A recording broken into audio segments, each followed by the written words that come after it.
Thomas had always believed that dignity came not from what you did for work but from how well you did whatever work you found. At 54 he had learned this lesson the hard way. 2 years ago his wife Sarah had passed away after a long battle with illness, and the medical bills had taken everything they had saved. Their daughter Emma was now 22 and working as a teacher in the next town over, but Thomas knew she worried about him more than she should.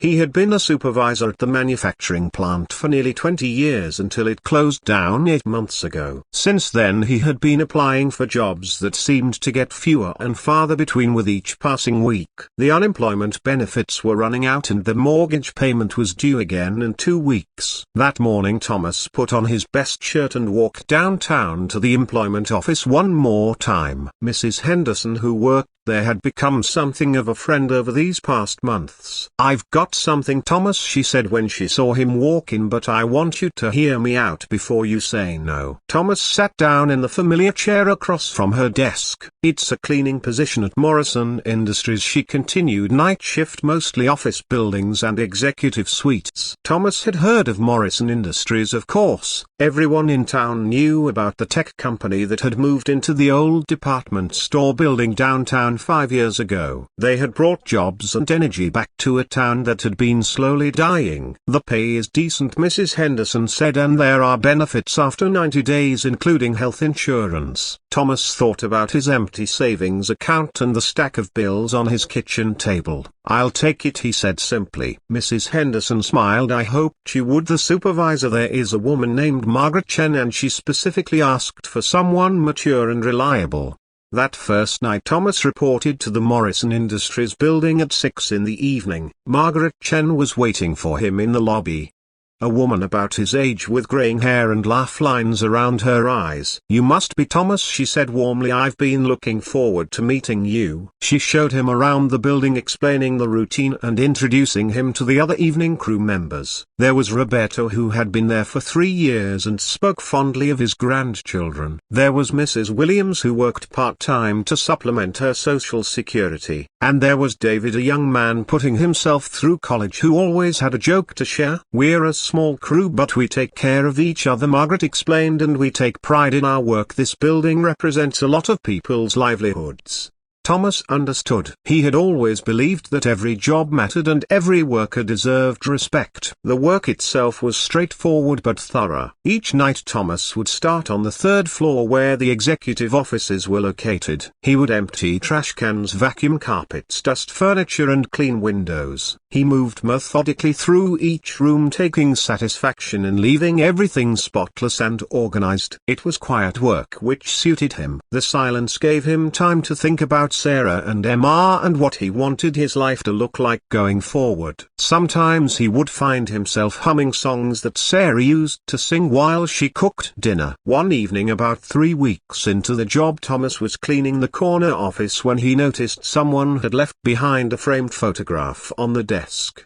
It showed a woman with 2 young children at what looked like a beach vacation. The woman had dark hair and was laughing at something one of the children was saying. Thomas carefully moved the photo to dust around it and then placed it back exactly where it had been. He had learned long ago that people's personal items were sacred. A few days later he was in that same office when he heard footsteps in the hallway. It was nearly midnight and the building was usually empty by then. Thomas looked up to see a woman standing in the doorway. She was dressed in a business suit but looked tired in the way that comes from carrying too much responsibility for too long. "Oh," she said, "I'm sorry, I didn't realize anyone was still here." Thomas recognized her as the woman from the photograph, though she looked older now with silver threading through her dark hair. "Just finishing up, ma'am," Thomas said politely. "I can come back later if you need to work." "No, please don't let me interrupt you," she said. "I just needed to pick up some files." She moved to her desk and began gathering papers. Thomas continued his work quietly, not wanting to disturb her. "You're new, aren't you?" she said after a few minutes. "About a month now," Thomas replied. "Thomas Mitchell, Elizabeth Morrison, she said with a slight smile. I own this place. Thomas had not expected the CEO to be working so late or to be so approachable. Well, Mr. Mitchell, thank you for keeping everything so clean. I notice these things and I appreciate the attention to detail. Thank you, Ma'am, Thomas said. I believe if something's worth doing, it's worth doing right. Elizabeth nodded. My father used to say the same thing. Over the following weeks, Thomas began encountering Elizabeth more frequently. She often worked late and would sometimes stop to chat while he cleaned. He learned that she had built the company from nothing after her divorce 15 years ago. She had 2 children who were now in college and she worried constantly about whether she was setting a good example for them. Sometimes I wonder if I've become too focused on work, she said one evening while Thomas emptied her trash can. My ex-husband used to say I cared more about the business than our family, and I'm starting to think maybe he was right. Thomas paused in his work. If I may say so, Mom, it seems to me like you care quite a lot about your employees here, and that's a kind of family too. Elizabeth looked at him with surprise. What makes you say that? Well, you're here at midnight, making sure everything runs smoothly tomorrow, Thomas said, and Margaret tells us you've never missed a birthday or anniversary for any of the staff, and when Roberto's grandson was in the hospital you sent flowers and made sure Roberto could take all the time he needed. Elizabeth was quiet for a moment. I never thought about it that way, she said finally. As autumn turned to winter, Thomas and Elizabeth's brief conversations became something they both looked forward to. She would ask about his daughter Emma and he would share stories about her teaching career. He would ask about her children and she would talk about their studies and their dreams. One evening Elizabeth mentioned that she had been invited to a charity dinner but dreaded going alone. These events are important for business, she said, but I always feel like I'm putting on a performance. Maybe you're thinking about it wrong, Thomas said gently. Maybe instead of performing you could just be yourself and see what happens. Elizabeth laughed. Easier said than done when yourself is a 50-year-old woman who spends most of her time thinking about quarterly reports.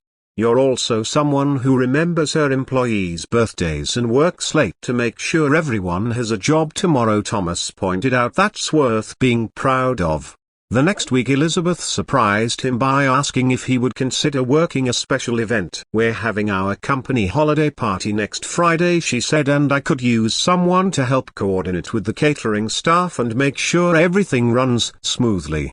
I'd be happy to help, Thomas said. The night of the party Thomas arrived early to help set up. He wore his best suit, the same one he had worn to Sarah's funeral 2 years ago. Elizabeth was already directing the decorating crew and reviewing the menu with the caterers. When she saw Thomas she stopped mid-sentence. You look very nice, she said, and Thomas noticed she seemed almost shy. Thank you, Mom, so do you. And she did. Elizabeth was wearing a dark blue dress that brought out her eyes and she had left her hair down instead of pulled back in its usual business style.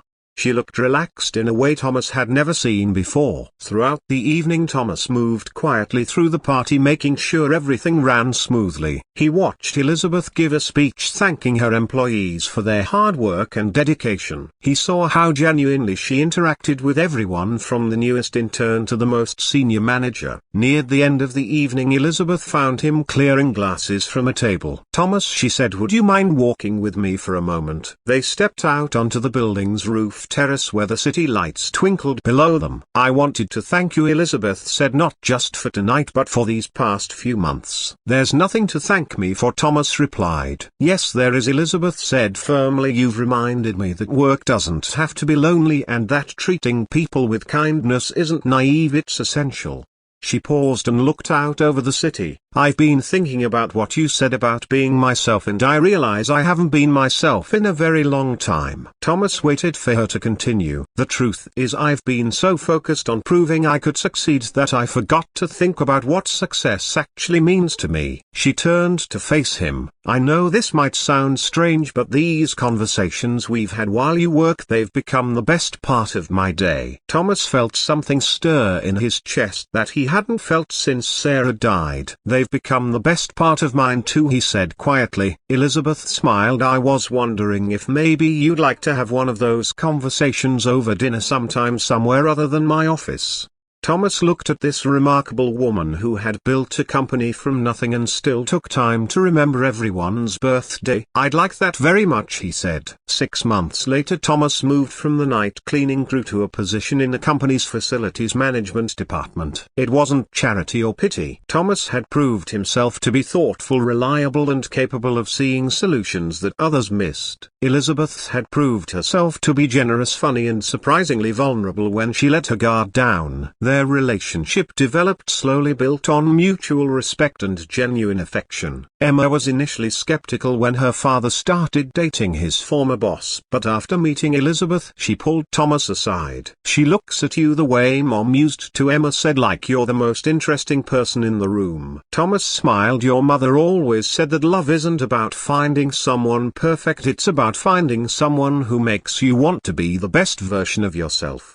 2 years after that first conversation in Elizabeth's office, they were married in a small ceremony at the community center. Margaret Chen gave a speech about how Thomas had shown everyone that dignity and character mattered more than job titles. Elizabeth's children spoke about how their mother had become happier and more relaxed since meeting Thomas. And Emma talked about how her father had taught her that sometimes life's greatest gifts come disguised as ordinary work. As Thomas listened to the speech, he thought about that first night when he had walked into Morrison Industries with nothing but a willingness to work hard and treat people with respect.